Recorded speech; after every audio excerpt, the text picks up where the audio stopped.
Welcome J square থেকে।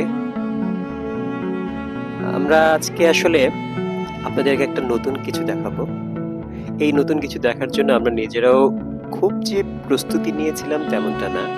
অনেকটা ছুটির দিন, একটু আয়েশ করে কোথাও থেকে ঘুরে আসি, নিরুদ্দেশ কোথাও গিয়ে নতুন কিছু এক্সপ্লোর করি।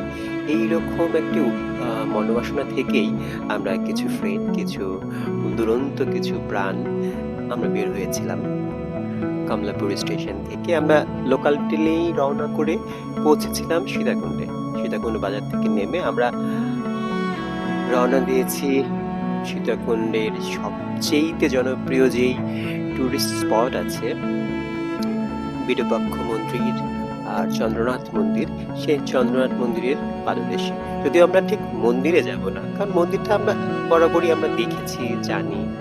মন্দির ছাড়াও এখানে একটা চমৎকার স্পেস আছে, সেটাই আপনাদের কাছে দেখাবো। যাবার শুরুতেই আমরা একটা জায়গায় বিশ্রাম নিয়েছি, একটু ফ্রেশ হয়েছি, নিজেরা ড্রেস চেঞ্জ করেছি। এখান থেকে আমাদের মূল যাত্রাটা, অভিযাত্রাটা হয়েছিল। আপনাদেরকে বলেই ফেলি আমরা কেন এসেছি, কোথায় যাচ্ছি। বেশ কিছুদিন আগেই কিছু অ্যাডভেঞ্চার প্রেমীদের অনুসন্ধানে বের হয়ে এসেছি এই চন্দ্রনাথ মন্দিরের পাদদেশে, এই পাহাড়ের নিচে খুব কাছে একটি নতুন ঝর্ণা। যদিও ঝর্ণাটা সবসময় প্রাণ থাকে না, খুব বর্ষা হলে অসম্ভব সুন্দর একটি ঝর্ণা আমরা দেখা পাই, আর বৃষ্টি না থাকলে তেমন একটা পানি থাকে না। সেই ঝর্ণাটার জন্যই আপনাদেরকে বলে রাখি কিভাবে যেতে হবে। ঝর্ণাটায় যাওয়ার জন্য প্রথমে আমাদেরকে যেটা করতে হবে, মন্দিরে ওঠার আগেই একটা কালভার্ট দেখতে পাবেন। ঠিক কালভার্টের না উঠে বাম পাশেই সিঁড়িতে নেমে যেতে হবে।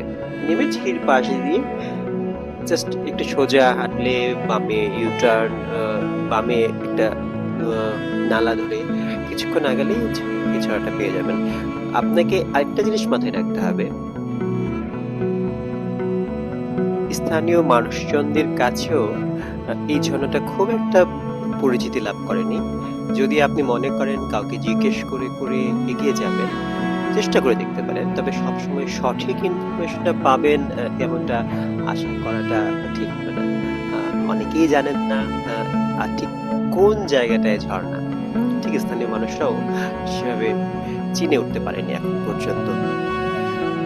কিছু কিছু অ্যাডভেঞ্চার, কিছু অনুসন্ধানী মন আপনার যদি থাকে, বেশিক্ষণ না, 15 থেকে 20 মিনিট ট্রেক করলেই এই ঝর্ণাটার কাছে চলে যেতে পারবেন। তবে বর্ষায় গেলে ঠিক আছে, আপনি যেমন প্রাণবন্ত একটি ঝর্ণার দেখা পাবেন। বর্ষা ছাড়া অন্য কোনো সময় গেলে কিন্তু আপনার আশাহত হতে হবে। সেই মানসিক প্রিপারেশনটা নিয়েই আপনারা যাবেন আশা করছি।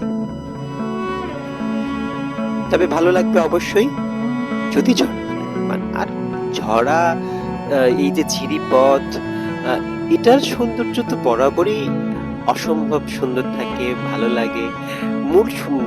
আমাদের কাছে যেটা মনে হয় যে আসল আনন্দটাই থাকে এই ঝিরিপথে হাঁটা, আশেপাশের প্রকৃতিটা দেখা, কখনো কখনো একটু পিছিয়ে জায়গায় অসাবধানতাবশত পড়ে যাওয়া। এই ব্যাপারগুলোর মধ্যে না অন্যরকম একটা আনন্দ কাজ করে, স্মৃতি থাকে, যে স্মৃতিগুলো পরবর্তীতে আমরা দীর্ঘ সময় আমাদের মনে স্থায়ী হয়। কিছু কিছু ঝর্ণা, এই যে যাওয়ার পথে ঝিরিপথে যে পানির ফ্লো দেখতে পাচ্ছি, এগুলোতে আমরা অনেকটা সময় কাটিয়েছি। এই ঝিরিপথে অনেক চিংড়ি মাছ আছে, সেগুলো দেখেছি। আমাদের যদি সেখানে ক্যাম্পিং করার প্ল্যান থাকতো, হয়তো ধরেও কিছু রান্না করার চেষ্টা করতাম। বাট আমাদের সেরকম প্রিপারেশন ছিল না, আমাদের প্ল্যান ছিল না। আমরা এই ঝর্ণাটার যেহেতু ইদানিংকালে শুনছি কারো কারো মুখে, ভাবলাম যে আমরা দেখেই আসি, যেহেতু সময় সুযোগ পেয়েছি। খুব সহজ একটা ট্রেল। তবে এই ট্রেলে যাওয়ার বা এই ঝর্ণা যাওয়ার আরো ডিটেলস আমরা শেয়ার করব আমাদের এই ভিডিওটার পরবর্তী পার্টে। আপনারা আশা করছি পরবর্তী পার্টটাও দেখবেন, আমাদের সঙ্গে থাকবেন। আর এই ঝর্ণাটায় যাওয়া পর্যন্ত এখন আমাদের সঙ্গে আপনারা আছেন, দেখতে থাকুন।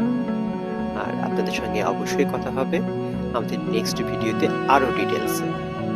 ভালো থাকবেন। স্বাগত জানাচ্ছি আগামী পর্বের জন্য।